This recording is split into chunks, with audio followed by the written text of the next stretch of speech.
All right. Hi, everyone. My name is Logan Jacqueline. I am the Associate Director of Enrollment here at Case Western Reserve University, and I work with the Master of Science in Anesthesia program. Today, our webinar topic is a day in the life of a Case Western Reserve MSA student. We have three students with us today who are second-year students who will share a little bit about their experience within the program, their background, and you'll get to know them and ask questions. So we'll first start off with Shannon, and tell us a little bit about yourself, your background. Yes, hi everyone. I am from Charlottesville, Virginia. I grew up right around UVA, went to undergrad at St. John's University, which is in New York City. I played soccer up there, got my undergrad in biology. And then after that, I actually spent a year in Hawaii. I was a medical assistant out there, learned at a primary care clinic, got to do like a lot of hands-on things. It was an amazing way to learn and kind of figure out my next like path. And then I was actually applying to PA school initially. I was getting the hours, the 2000 patient care hours. And I thought I wanted to go to PA school. And then I learned about AA school through a provider that I was working with. His daughter was going to AA school. So that's kind of how I learned about that. And then was kind of applying to both and landed in DC at Case Western. So that is kind of my path. Awesome. Thanks so much. We'll go ahead and go to Mia. Hi, I grew up in Spring, Texas and attended the University of Houston. My major was biology, my minor was medicine and society at the Honors College. Throughout my undergrad, I was preparing for medical school, and in the process, I was getting all my patient care hours. I worked as like a medical scribe, a home health aide. I did some research through a Texas Medicaid Department of Health and Human Services and some other jobs. But throughout the process in the senior year, I kind of realized I didn't want to be in school up until I was 30 years old. So I looked at alternatives, found AA school through social media as well as PA school.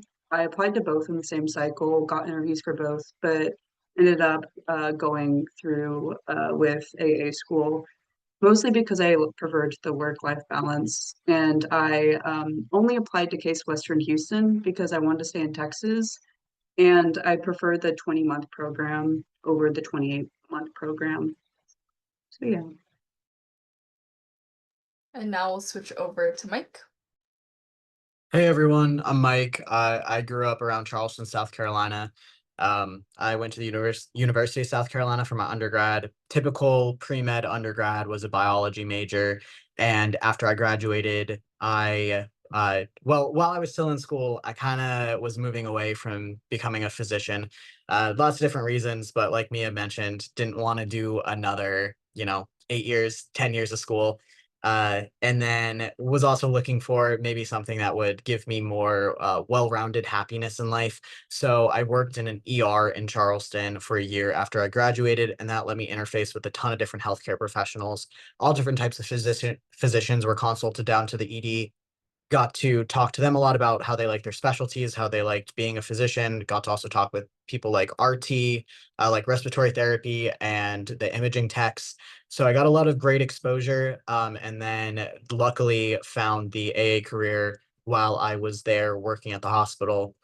Did a shadowing day and fell in love with it on my first day shadowing. Just knew it was a perfect mix of quick interactions with patients, as well as really making a really big difference to them. Everything that you do, you see the effects of near instantaneously, which is very gratifying.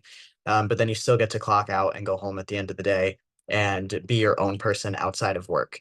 When I was looking at AA programs, there's a lot of great programs out there, but I really had my heart set on Case. As Mia mentioned, it's a 24-month program instead of a lot of the other programs are 27, 28 months. So I like that. And the Case Western's big appeal, they throw you into clinicals immediately, which I knew would work really well for my learning style. And it absolutely has. Getting your didactics at the same time as reinforcing it clinically has just made me grow really quickly as a student and future healthcare professional. So I'm very happy where I'm at. I've enjoyed everything so far. Awesome, thank you. And then switching over to Macy. Macy, we just want to learn a little bit about your background, why you chose Case Western, and why you chose the CAA profession. Absolutely. Hi, my name's Macy Urig. I grew up in Cleveland, actually, and then went to the University of Cincinnati for undergrad. And then after that, I did research for about a year in traumatic brain injuries.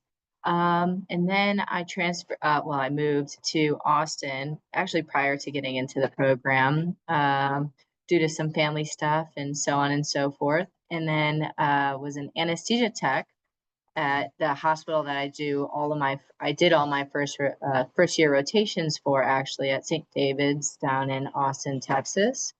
And prior to starting that, I kind of got introduced to the AA field from one of my college friends who was also kind of in the same boat. She wanted to do something in the medical field, wasn't set completely on staying and becoming a doctor. So she kind of introduced this field to me, and then I shadowed one of the people that she introduced me to, and absolutely fell in love with it. And now best decision I've ever made. So yeah, it's a little bit about me. Thank you so much. All right. You can go ahead and chat your questions in the Q&A. We're going to start off with some pre-submitted questions first. So the first question is going to go to Shannon. We might have some audience members who are tuning in that aren't exactly sure of what a CAA is, but they're looking to learn more. Can you tell us what is a CAA? Yes, of course. So a CAA is a highly trained advanced practice anesthesia provider. We work underneath an anesthesiologist and as a part of it's called an anesthesia care team. So, which is something that I personally love. I think it's a really amazing way to work with autonomy, but also have other people to help you solve problems and kind of work through things together. So we're able to perform pre-op assessments. We can kind of develop our own plan. We can do lines, intubations, airway management. We can manage throughout a case, so induction, maintenance, and then emergence as well. So we're kind of monitoring the patient the whole time, and we're the person that is kind of left in the room to take care of the patient while an anesthesiologist is able to kind of manage a bunch of rooms at once. So we truly are the person that's on that one-to-one level with the patient. And then we're kind of managing them, working with the surgical team, the nurses, everyone else is in the room as well. So you kind of are a part of a lot of different teams, but then within the anesthesia care team, you have your own role and it's a very important one. So that's kind of what an AA is and does. Thank you. All right. Next question is going to go to Mia. Can you walk us through what it's like in the first year? Sure. The first year of the MSA program consists of building foundational knowledge, learning technical skills, and it's when you enter into the OR. Boot camp is the very first few weeks of the program where you're given a brief overview of everything, all the knowledge that you'll be getting more into depth in the next year and the second year as well. It reviews undergraduate topics such as physics and anatomy, as well as new anesthesia topics. You'll also have simulation labs where you learn some of the basic skills that you'll need for clinicals, as well as how to deal with certain scenarios and some issues that may come up in the OR. Boot camp is very intensive. It goes by super quickly and it's over before you know it. And after finishing it around late June, you'll go into the OR twice a week, classes a couple days a week, and sim lab once a week. You take new classes such as the EKG class, pharmacology and physiology, and this is generally how your schedule stays throughout your first year in the program. Thank you. Adding on to that question, can you just paint a picture of just what a day is like what time you wake up, what time you get home? Yeah. I do think it does depend if you're in boot camp or not in boot camp. In boot camp, a lot of our classes can start anywhere from like 7 to 9 a.m. Versus whenever you start going into the OR, your days will start closer to 6 a.m.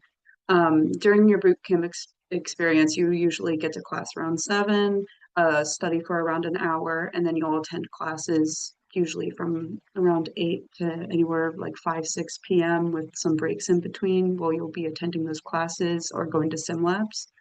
Whenever you're past boot camp at that point, um, the typical day for me, I live far away from downtown Houston, so I'd wake up earlier than the typical person. So I woke up around 5, would get ready, put on your scrubs, drive to your hospital, get the room set up in the morning, and then you'll greet your patient, meet your preceptor, and then you will do surgical cases throughout the day. If you're not in OR day, if you're like doing sim lab one day or classes one day, you could be in your school anywhere from like 2 hours all the way up to like 6, 7 hours. Your schedule can change on a weekly basis depending on what classes you're taking. And there's like certain classes that are only happen every couple weeks. But pretty much you would just reserve yourself as busy from, in my mind, 6 a.m. to 7 p.m. during your first year. And then it becomes a lot more consistent in your second year when you're just doing clinicals. Got it. Thanks so much. Perfect segue. We're gonna go ahead and turn it over to Mike. Walk us through what it looks like in the second year. So first year is an incredible experience, incredible in every sense of the word. It really shapes you as a person. Second year, you start to feel like a person, and you get a lot more. You both get a lot more structure, and you have a lot more. I'll say maybe freedom.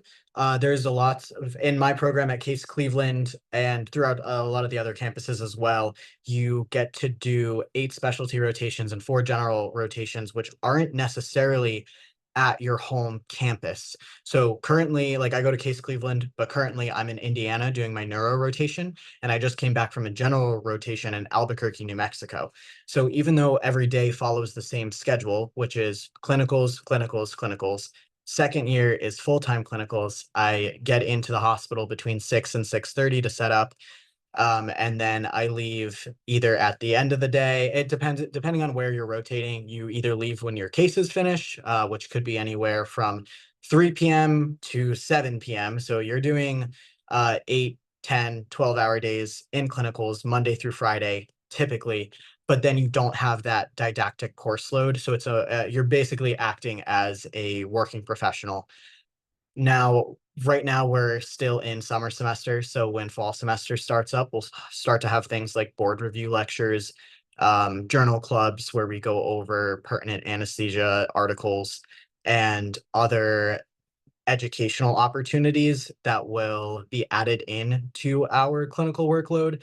But primarily, second year for me looks like waking up anywhere between 5 and 5:45, depending on how fast I feel like I could get ready that morning. In the hospital between 6 and 6:30. Depending on the case and the rotation, I'd say I'm normally out by around 5 p.m. So that's a pretty long day. And then afterwards, like when I was out in New Mexico, I would go hiking after. I'd go to the gym. I would meal prep so that I didn't have to worry about dinner. But I did get to feel like I was doing a lot more you start to enjoy a little bit more of that work-life balance that is promised by this career. Of course, as long as you are making sure to keep up with studying, because second year, the studying doesn't stop. You still have to take boards and pass them to become an anesthetist. Awesome. Thanks so much. Shannon or Macy, anything to add to first year or second year? If not, that's okay too. So, just looking at like first year and second year, yeah, I think that Mike did a great job of kind of explaining it. I love the analogy of like you are learning how to be kind of like an anesthesia person to like becoming an anesthesia person. I would say that like first year kind of like both Mia and Mike said, it's kind of a whirlwind for sure. I think it's important to like definitely give yourself grace though throughout the entirety of the process, because you're going to have bad days. You're going to have things that aren't going to stick.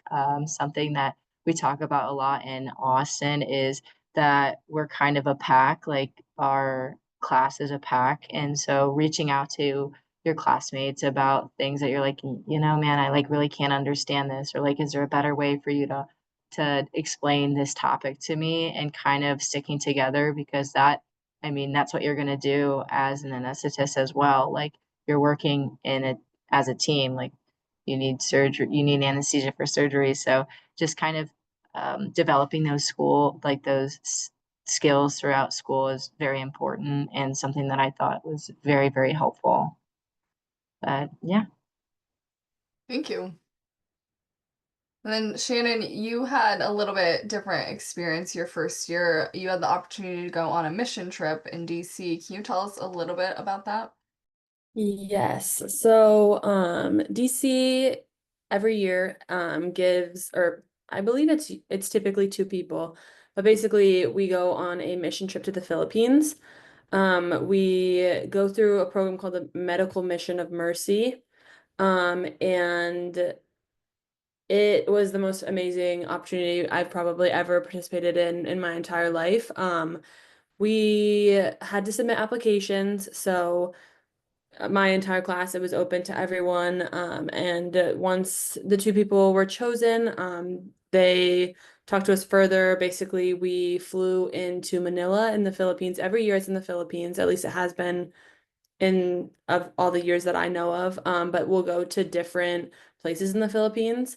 So we flew into Manila. We went to Pangasinan, which is like a 2-hour bus ride north of Manila, which is like the main like central hub of the Philippines.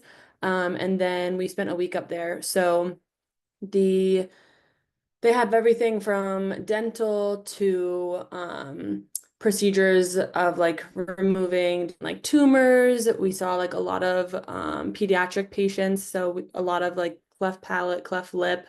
What else did we do? We did a bunch of hernias, a bunch of like gallbladder removal, just all of these like it was honestly it was amazing, because a lot of these procedures, like especially being in second year, like we're seeing them come through the hospital like all the time. Like you don't really think much of it, but there was one specific patient, I'll never forget it. She had, well, there's the language barrier, obviously, but she was able to share that she had pain for 7 years. She needed her gallbladder out, and she had been having pain for 7 years, and she couldn't get the care because the care wasn't there. Like there weren't surgeons to do it. It wasn't safe enough to do it. There wasn't anesthesia. Like the amount of medicine and medical care that they have is just nowhere close to what we have. So we were able to kind of go over there. I believe there was about 75 people on the trip, anywhere from like surgeons, nurses, anesthesia,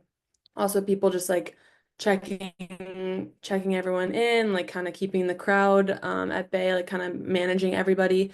But then on top of that, which this was a huge thing for me to learn, like here our ORs, like no matter what campus you're at, we all have pretty similar machines, we all have similar drugs. Like we might do things a little bit different, but the basics of anesthesia is pretty similar. But over there, like they don't have machines. They have limited drugs. They have limited access to just different types of supplies. So it really was like learning how to provide care from truly not much. Like it was, we were using a lot of like local anesthetics. So you're just kind of like numbing the area and you're managing the airway, and we're not paralyzing as much. So it's like, it's just different things that you wouldn't have to think of. They didn't have machines. So like you needed to wait for the patient to get back breathing on their own. Like it was just a really cool opportunity. And I really would urge anyone who has a passion for traveling and has a passion for kind of putting yourself out there and trying a different um, experience to think about this when you're applying. I think right now it's a specific thing to the DC campus, but that doesn't mean that other campuses aren't doing like anything with it or like trying to advance toward it. I know I've kind of emailed with a few other people that are from other campuses, so there are tons of medical missions, like not just this one, and there are ones to a bunch of other countries as well. So if anything, it kind of shows you what you can do as a student. And then on top of that, like learning anesthesia and like truly being an amazing provider can take you a lot of different places. It doesn't just have to be like wherever you live in the United States, like it can take you outside the United States and you can really give special care to people who really need it and deserve the same care that we have. They just can't get it because of where they live. So it was a really cool opportunity, and I would urge anyone to definitely think about that when you're applying, and kind of maybe even further than applying. Like if it's not a DC campus thing, like once you're a provider, give back if you can. Like it's the most amazing experience. Awesome. Thanks so much for sharing. Mike, you talked about clinical rotations. In your second year, does Case Western assign those clinical rotations to you? Do you have to go out and find those? Can you shed some light on that, on how that works? It's a great little mix of both. So Case Western assigns our clinical rotations, but we get a lot of say in like preferences where we would like to go. As I mentioned, there's so second year, 12 months, 12 1 month long rotations. 8 of them are specialties, 4 of them are generals. Generally, for your generals, you can pick where you would like to go out of a list of hospitals and schools that Case Western has affiliations with. Another benefit of going to Case Western is, as one of the oldest CAA graduating schools in the country, we've got lots of affiliations in many different states. So I submitted some requests, said that I would like to travel out of state as much as possible. I was a little bit lucky and I got everything that I requested. Although I will say that a lot of my classmates had similar luck. So it might not just be luck, and it might be our program admin working overtime to make all their students happy. So I am rotating out of state for neuro. I'm here in Parkview, at Parkview Hospital in Fort Wayne, Indiana. I was just in Albuquerque, New Mexico. I'll be going down to Corpus Christi, Texas for a pediatric rotation. And then there's a couple of like general spots I'm interested in a couple in Florida. And then there's also the program is willing to create new rotation sites depending on the hospital's willingness to do so as well. If you like, say you get a job offer somewhere and you'd like to rotate there first before accepting it, program will be willing to generally set something up for you with that. So I was assigned to it. I didn't pick, oh, let me please go to Albuquerque in July or June. Um, but that's just kind of how it worked out because there's 30 others of us that they all had to do the schedule for. But even the timeline, we did really get a request. A lot of second year is very intensive as well as first year. The whole program is very intensive. So you don't get a lot of time off. So people who wanted to stay close to family said, hey, can you put me in the state that my family's in during like November or December for Thanksgiving, for Christmas, for those major holidays that they wanted to spend close to home. So it's a good mix of it's program assigned, but with a lot of student input. Got it. Thank you. And then just to clarify, if it's assigned to you and you have to travel outside of your location, is housing provided by Case Western? It depends, and it's a really good question to ask when you're making out that wish list. I am being put up in a beautiful Airbnb right now by Case Western in Fort Wayne, Indiana. That is because Case Western assigned for me to go here. I requested to go to Albuquerque, so I had to find my own housing for Albuquerque. So it wholly depends whether or not Case Western sends you here on a specialty or you electively choose to go somewhere on a general, whether or not housing is provided and like transportation costs being covered. Awesome. Thank you. And I believe it's the same across all 4 campuses, correct? Awesome. All right, this next question will go to Macy. It looks like you are at one of your clinicals, or maybe you just got finished. But can you walk us through what hospitals you're currently rotating at, and as well as the rotation type? Yeah, absolutely. So as Mike was just saying, I'm actually currently in Denver, Colorado, and this was one of a general rotation that I specifically asked to go to. So in that case, they don't pay for ours. But like he also said, there are some that I have that they will pay for because it's like our clinical site. For instance, that's Corpus Christi for me. That's my pediatric rotation. That's one of the ones that I was sent to or like requested. Via their specialties. But anywho, yeah, I actually just finished up a clinical day and wanted to make sure that I could get onto this meeting at a good time and also have the rest of my experience. I just did some heart cases and they ran a little bit late. So yeah, but so far, I've been in Colorado for 2 months now. Some of my family lives out here, so I wanted to get the chance to rotate at some of the hospitals out here before potentially deciding to work here. Um, it's been absolutely amazing. All of the clinical sites that I've rotated for so far have been great. All of the ones in Austin, all of the preceptors are very helpful and are very eager to teach you about what's going on, especially the docs that you work with. So, for instance, in Austin, most of our heart and cardiac rotation is spent with docs. And so being able to work with both AAs and docs has been awesome because I feel like they kind of both have a different perspective on how to practice anesthesia and kind of what that looks like because they are doing those supervising roles and they are doing like running a lot of different cases and they're who you call when everything else is kind of going wrong. So it has been really awesome to get that perspective. Kind of like Mike, I've opted to go and explore a lot of different places around the country. One that in particular that's is kind of opening up to kind of get the AA word out. I'm rotating in Marshall, West Virginia in January, hopefully. They're still working on that affiliation, but the admin team has been working very hard to try to get that rotation there for me as well. So yeah, it's been awesome. I have a few rotations in Austin, and I think that most of them you could get in Austin as a second year as well as a first year. But like I said, I opted to try to go elsewhere and kind of explore a little bit. So yeah. Thank you. And then it sounds like there's a lot of flexibility in your second year, but your first year, you all are in the location that you decided to attend. I'll start with Macy. Can you just name the primary hospitals that you rotate at during your first year? Sure. So in Austin, the primary locations that we rotate in are St. David's in Austin, Texas. It alone is it has a whole bunch of sister hospitals. So there's 4 hospitals that you rotate that are in the like Austin area.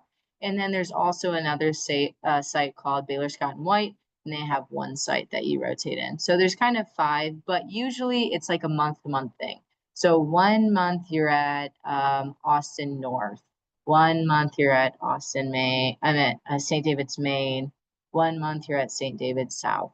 So they do kind of try to keep you in the same location for a month, but also kind of break up your time to see different areas of the city and like different acuities of patients. So for instance, like South St. David's is usually the acuity of patients is a little bit more, they're a little bit sicker there comparable to potentially the population at St. David's North. So, yeah. Got it. Thank you. And then Mia, where are the primary rotation sites during your first year in Houston? We Houston is one of the biggest medical centers in the world, so there's a lot of different hospitals here. Case Western has a affiliation with Baylor St. Luke's, Texas Children's, as well as a lot of locations in like the greater Houston area, such as like we have multiple Memorial Hermann sites, and we also have like Methodist Clear Lake and HCA Conroe. So it's kind of all over the Houston area. Most of them are in the Texas Medical Center, though, in downtown Houston. And how far is the Houston campus from the Texas Medical Center? About? It's about 10 to 15 minutes without traffic. Most clinical rotations in your first year end at 3 p.m. So it almost never is an actual issue getting back to campus for classes or anything like that. Yeah. Awesome, thank you. Same question for you, Shannon. What are the rotation sites in DC for first year? Yes. So we have three main hospitals for first years, and you rotate there as second years as well, but the first years will stay between, we have Washington Hospital Center, George Washington University Hospital, and then Georgetown University Hospital. So, and they're all within, I'd say 2-3 miles of each other. DC is a very compact city, so then and it has great transportation.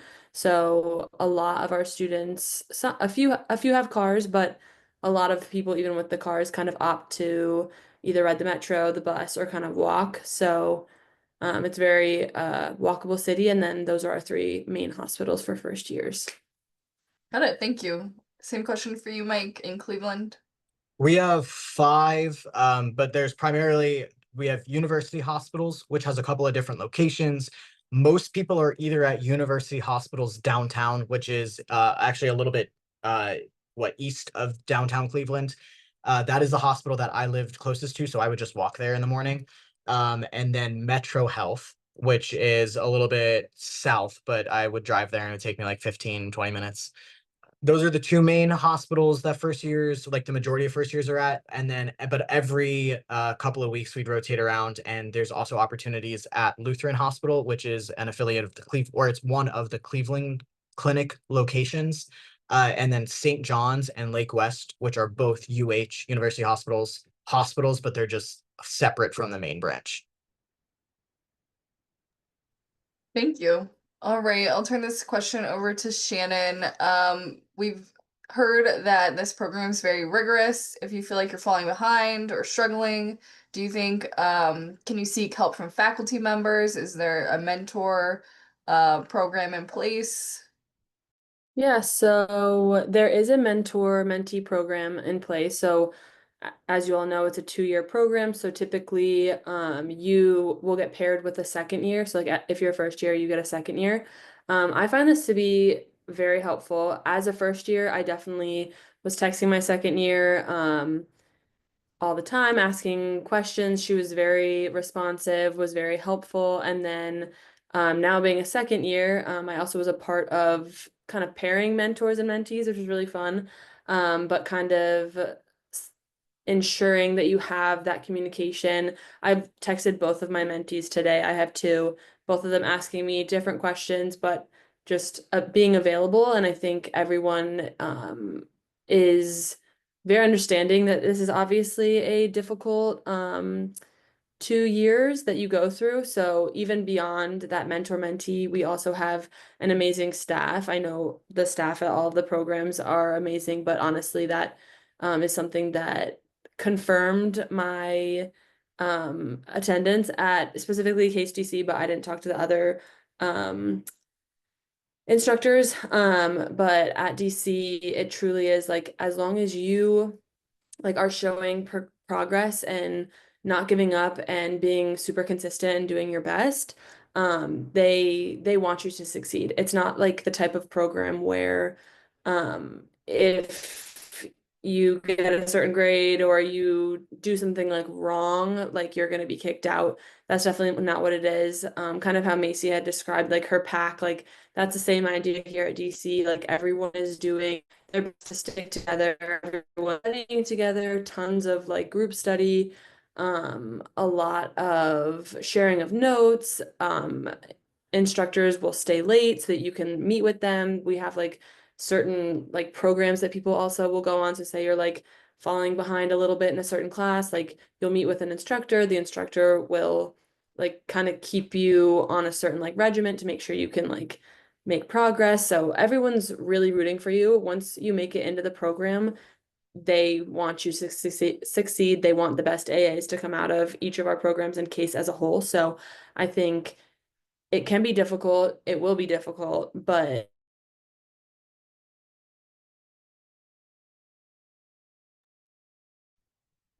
Did she freeze? Or is that just me? everything. Okay. Oh no. You're coming back. Oh, It was just the last portion. okay. Well, basically, everyone wants you to succeed. So, there's a ton of help literally anywhere you look, as long as you're willing to ask questions and honestly give full effort. You'll be okay. Awesome. Thank you so much. And then I'll turn it over to the rest of the panelists. If there's anything you want to add about your location, I believe there's a mentor program in place for each of you, but if you want to shed some light on that, go for it. I would love to talk about Cleveland because I moved all the way from Florida to Ohio just to come to the Cleveland campus. I so much wanted to come here. And the winter is brutal. I will tell you all that. If anybody is from down south, it's brutal, but you can do it. Um, I really wanted to come to Cleveland because it's the flagship campus, and I went to a huge undergrad university. I went to the University of South Carolina. I was very heavily involved in like campus life. I was a cheerleader. I was in a bunch of sports. I was in a fraternity, and I wanted to recreate as much of that experience in graduate school as I could. And it was really nice for me being where like it felt like all the action was, all like the school action was. I actually was still active in clubs. I actually was on the Case Western cheer team for just a little bit. It was low commitment. I went to some football games. I went to some baseball games. I went to, like the university gym and worked out with other students. And you will have very little free time as a first year. It's just a fact, but it's only 1 year, so it's okay. You can get through it. You'll have very little time, and it was really nice for me being in the heart of it all, where walking home from class, I could stop by like a club tabling and pick up like a t-shirt or like a cupcake.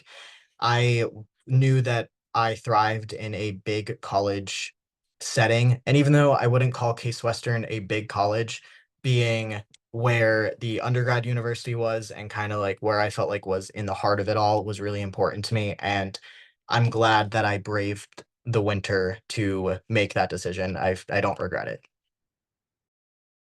So I'll add to that as well. Contrary to Mike, I moved from Cleveland to Austin to get away from said cold winters. And I will say that the campus life in Austin is a bit different than the one in Cleveland. Since we are a satellite campus, all we have like our own floor in a building that is just for AA students. So we don't really have like the big old like kind of campus that he's kind of talking about, but we do have a space for us and it's just for us. So it is kind of nice and there's plenty of places to study there and there's lots of stuff close and there's plenty of nooks, especially during like even finals week and stuff. It wasn't like there was a lack of places to go or anything to that degree, but it is pretty different as far as the like the atmosphere, I guess you could say. Not bad, not definitely not bad. I really loved my experience and all of that, but definitely not like you're not like on campus like that. It's you drive to campus.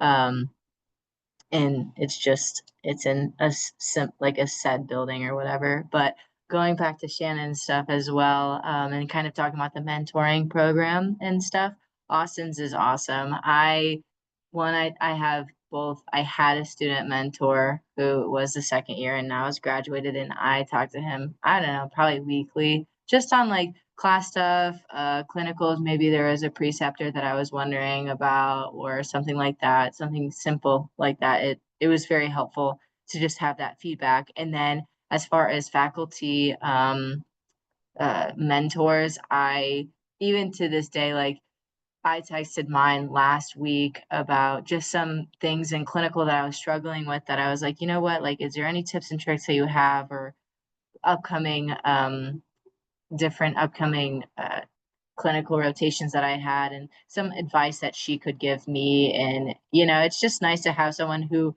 does have really good experience in that field and does really want you to succeed and do well. And I don't know, I literally was like, I'm like, I'm kind of stressing out about this right now. Like, what should I do? And she was super helpful in being like, okay, like, let's just calm down. Like, you got this. You're doing great. Let's just take it one step at a time. So it's been a great experience. Awesome. Thanks so much. Mia, what's your favorite part about attending the Houston campus? There's a lot of things. I love Houston. I've lived here for like 15 years. But for our field, it is the medical capital. So a lot of the hospitals here do procedures and surgeries and different type of things you would not see anywhere else. Like this year at Texas Heart Institute, which is one of our second year rotations, we one of our surgeons completed the first robotic heart transplant, which is the first time in history it's ever been done. So you see things like that in clinicals which you could see nowhere else, which I think is really cool. Plus, Houston has the best food, and no one could no one could fight me on that because we're a melting pot of culture. So you could get Cajun, Vietnamese food, which go nowhere anywhere else you can get that. So that's my opinions. Plus, yeah, we have a really good support system here in Houston. The faculty is really nice. We do a lot of social gatherings together. It's pretty cool. I don't know, Mia. I lived in Little Italy my first year, and the food there was pretty hard to beat. That's pretty good, but I don't know. I'm not sure if you've been to Bel Air in Houston. It's hard to Guys beat listening that. though, it doesn't matter where you live because you're not going to be able to afford the food anyway. We're all students. You can smell the food and think of the day you graduate and start making money. That's right. Just a short 24 months, right? It doesn't feel like that now, I'm sure, but once you look back. Honestly, it kind of does fly by though. I won't lie. It feels weird that I'm already almost done with my third month of second year already. That's awesome. Switching over to putting you all yourselves in when you applied. I'll turn this question over to Macy first, and then you all can chime in. Any advice that to stand out on your application when applying? Yeah, so I think that something that helps with that is so of course you want to have strong test scores, a good GPA, all of that kind of stuff. But I mean, as a competitive applicant, those are things that you're like, okay, like I've done that, like how do I kind of go from there or so on and so forth. And I would say that having strong experiences, this doesn't mean that you have like a ton of them, or you can, don't get me wrong, but like having really strong experiences, like for instance, when I was doing research, like trying to get your name on papers and having that PI give you that letter of rec because you've worked with him for like 3 years or so. For me, that was kind of how I went about it. But also having like a little bit of yourself in there too, because they know that you based upon your scores or all that kind of stuff, that you can do the work. They they are looking for things that you can't teach somebody. As a anesthetist, you are in charge of things like making sure that the patient's position is correct, making sure that something's not pressing into the patient, making sure that there's you're the advocate for them. So they want to be able to see that you are going to be a good advocate for your asleep patient, and that your supervisor isn't going to be like, okay, well, make sure that Macy's not doing something she's not supposed to. Like they want to make sure that you are really looking out for your patient, and that although like during surgery, the whole idea of like why we are there is because the surgeon's doing things to a patient to fix them that are very painful, stimulating, all of these things. It's our job to make sure that they're safe. So kind of figuring out how you can show that in your application is what I would say can make you stand out. I do think they mean it when they say that they have a holistic application review, because I actually got in kind of on a conditional acceptance where my first time I took the GRE, I scored very poorly in the math section. And they still were interested. So they really do take into account your entire application. Now, they did actually ask me to retake the GRE and see if I could do any better on it, which I did the first time my Wi-Fi cut out, so I lost a lot of minutes on that math section. But regardless of why the bad score happened, it happened in case still was interested. So just it's such cliche advice, but like be yourself. I think we're going to talk about the personal statement a little bit later, and I'll have some more to say about it then.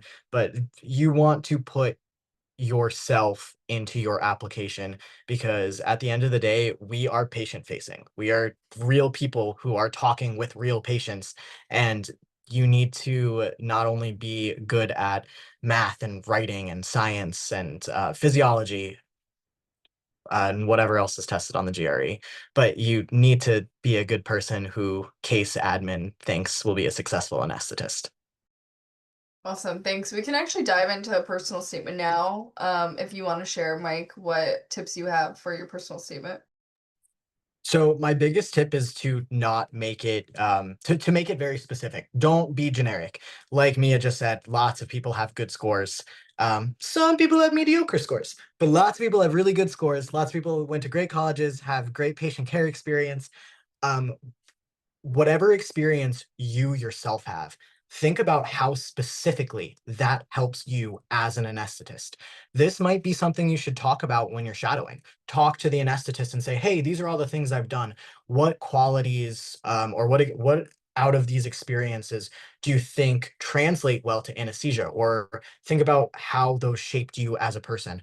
For myself, I used my experience as an emergency department technician and also as a catcher in baseball to talk about how those two experiences would translate to being a successful anesthetist. So whether you were in a club in college, if you were on leadership, if you played a sport, whatever your specific experience might have been, think about how that influenced your character, your leadership, working as a team, everything that makes an anesthetist successful, and then focus on maybe 1 to 3 key points. That's what I would say.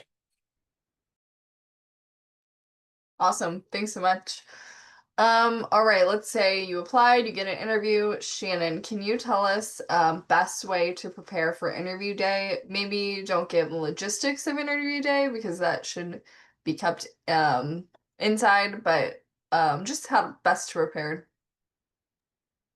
Yeah, so this also kind of ties into the most previous questions, but I think a lot of what we do is based on like teamwork and connection and like being able to like socialize and understand different situations. So I remember when I was going for my interview, I mean, I would say definitely do the research, like look into the program, look into the like instructors, professors, like people that you may or may not be talking to, just so that you kind of have like a backbone of that. And then also like the profession, like you should know, just the basics. I'm not nothing crazy, but then on top of that, just like be able to articulate things, be able to talk, be able to ask questions, be able to almost break it down so that it feels, and this is difficult because I know interviews are stressful, but like breaking it down so that it's more of a conversation and it's less of a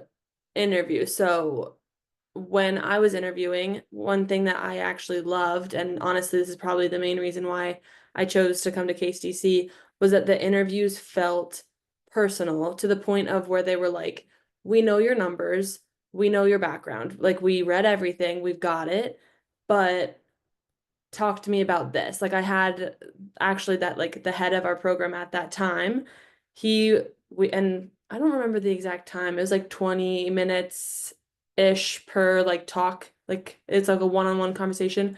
Like the head of the program talked to me for 15 minutes about surfing. Just because he knew that I lived in Hawaii. He was from California. He was like literally sharing his screen, like zooming in on a certain like wave, and he was like, this is the wave. Like he was just we were getting to know each other on a different level. And I think that that's something that Case does really well because you're not just a brain.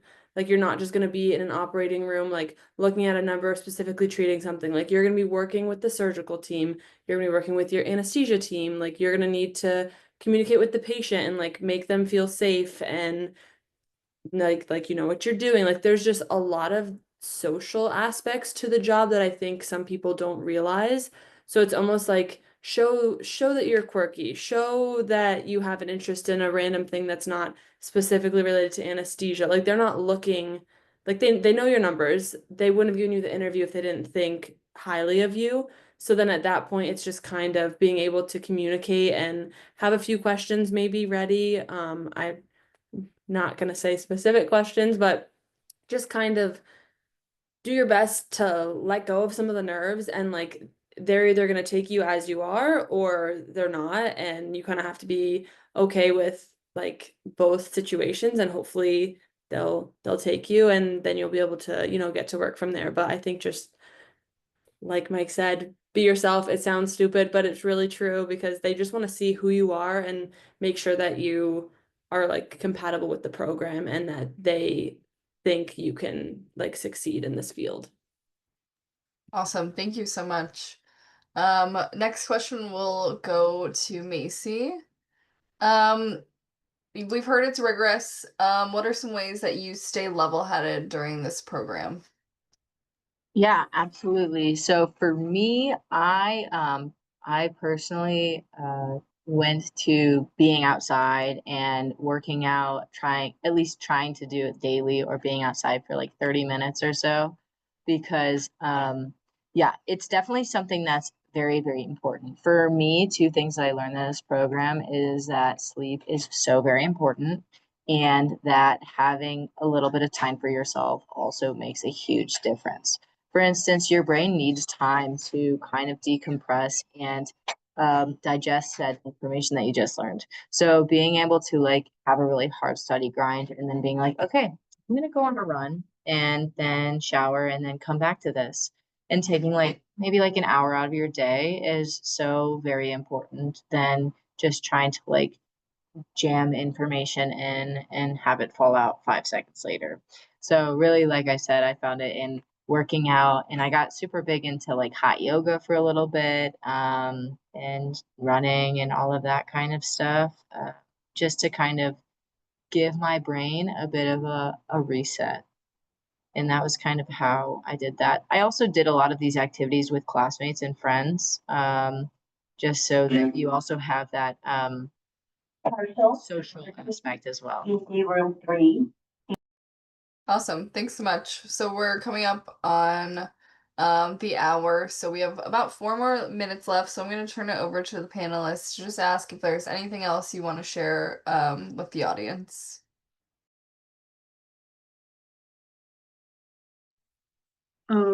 I feel like the best piece of advice at this point in the application cycle is apply as early as you can, because we fill up spots as interviews like happen.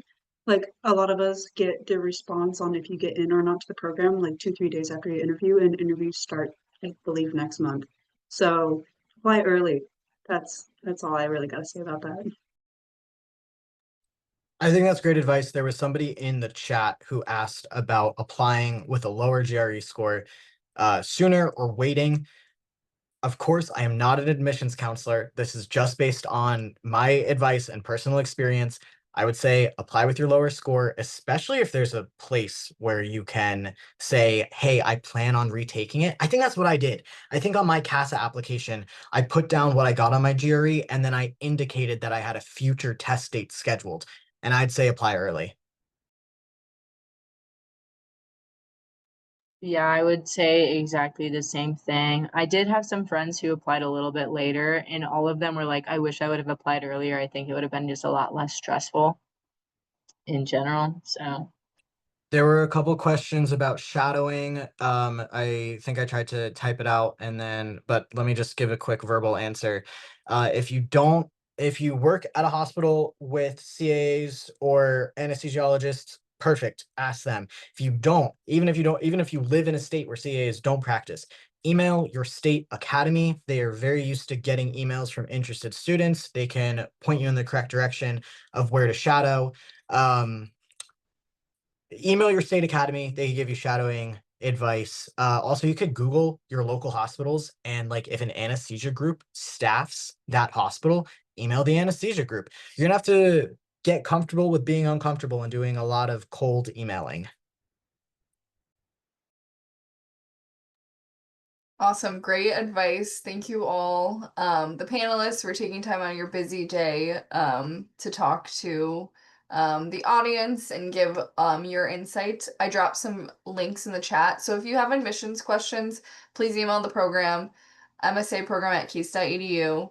There are 2 upcoming webinars in September. And then shortly after that, it is in October. So sign up for those webinars. They'll be led by key faculty members and program directors. And then website is always up to date. So please learn more from our website. All right. Thank you all. Thank you, panelists, for taking the time. We really appreciate it. Have a great night. Thank you for having us. Thanks everyone for joining.